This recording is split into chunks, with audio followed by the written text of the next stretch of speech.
Herbal life நியூட்ரிஷனில் ஷேக் எடுத்து weight loss ப்ராசஸ்க்காக இருப்பீங்க. அப்படி இருக்கும்போது உங்களுக்கு ஹெர்பல் கண்ட்ரோல் கொடுத்துருப்பாங்க. அது பார்த்தீங்க அப்படின்னா green tea, oolong tea, black டீயால் ப்ரிப்பேர் பண்ணியிருக்காங்க. அது எடுத்துக்கும் போது நம்மளுக்கு மெட்டபாலிசத்தை நல்லா பூஸ்ட் பண்ணி தருது. அதுக்கு அடுத்தது நம்மள கஃபைன் லெவலும் இருக்குது. அதுக்கு அடுத்தது அதனால் என்ன ஆகுதுன்னா நம்ம கலோரி பேஸ் நம்மளுக்கு நல்லா பேர்ன் பண்ணி நம்மளுக்கு வெயிட் லாஸ் அண்ட் ஃபேட் லாஸ்க்கு நம்மளுக்கு நல்ல சப்போர்ட் பண்ணுது.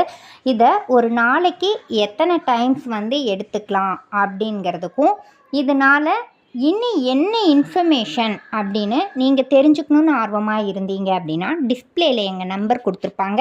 அதுக்கு கால் பண்ணி கேட்டீங்க அப்படின்னா இதை எத்தனை முறை ஒரு நாளைக்கு எடுத்துக்கலாம் அப்படிங்கிறதையும் இது எதுக்கெல்லாம் யூஸ் பண்ணலாம் அப்படிங்கிற இன்ஃபர்மேஷனையும் தருவோம்.